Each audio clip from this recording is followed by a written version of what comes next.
प्यारे बच्चों, आज हम विज्ञान की कक्षा 7 की वर्कशीट नंबर 9 करेंगे। और आज का हमारा लेसन है बच्चों, पादपों में पोषण। रचना अपने माता पिता के साथ पिकनिक पर गई थी। भोजन लेने के दौरान उसने अपने बड़े भाई राहुल से पूछा कि पौधे अपना भोजन कैसे लेते हैं।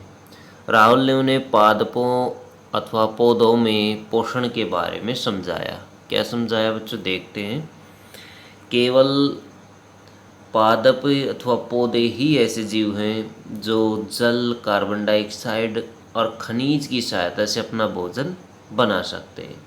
ये पौधों द्वारा भोजन तैयार करने के लिए कच्ची सामग्री है। फिर बच्चों पोषण के बारे में देखते हैं, क्या होता पोषण। किसी जीव द्वारा भोजन ग्रहण करने और शरीर द्वारा उसके उपयोग करने की विधि को पोषण कहते हैं।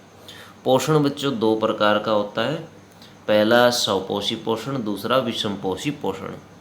स्वपोषी पोषण के बारे में जानेंगे।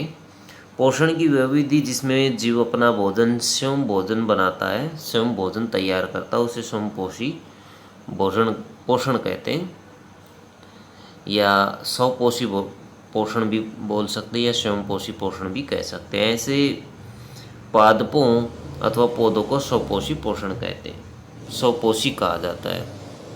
विषमपोषी पोषण बच्चों ऐसी पोषण की वह विधि जिसमें जीव पादपों अथवा पौधों द्वारा संश्लेषित बना भोजन ग्रहण करता है, उसे विषमपोषी पोषण कहते हैं। जैसे सभी जीव जंतु जो होते हैं, जैसे गाय, भैंस, बकरी, भेड़, शेर इत्यादि, ये सब विषमपोषी पोषण द्वारा अपना भोजन प्राप्त करते हैं। तो बच्चों सभी जीवों को भोजन की आवश्यकता होती है।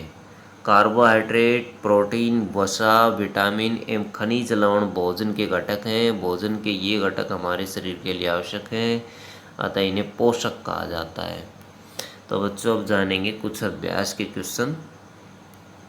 प्रश्न नंबर 1, पौधों द्वारा भोजन तैयार करने के लिए कच्ची सामग्री कौन सी है। तो कच्ची सामग्री बच्चों कौन कौन सी है, तो आप यहाँ से लिख सकते हैं। कच्ची सामग्री जल, कार्बन डाइऑक्साइड और खनिज, और सूर्य का प्रकाश भी आप इसमें लिख सकते हैं। तो ये कच्ची सामग्री होती है पौधों के लिए। पोषण किसे कहते हैं, तो दूसरा क्वेश्चन है पोषण किसे कहते हैं। पोषण की परिभाषा बच्चे यहाँ से लिख सकते हैं। क्वेश्चन नंबर 3, स्वपोषी पोषण के दो उदाहरण दीजिए। स्वपोषी पोषण के दो उदाहरण आप लिख सकते हैं, पेड़ पौधे और नील हरित शैवाल। नील हरित शैवाल, हरित शैवाल। तो सभी बच्चे दूसरा एग्जाम्पल ये नील हरित शैवाल लिखेंगे।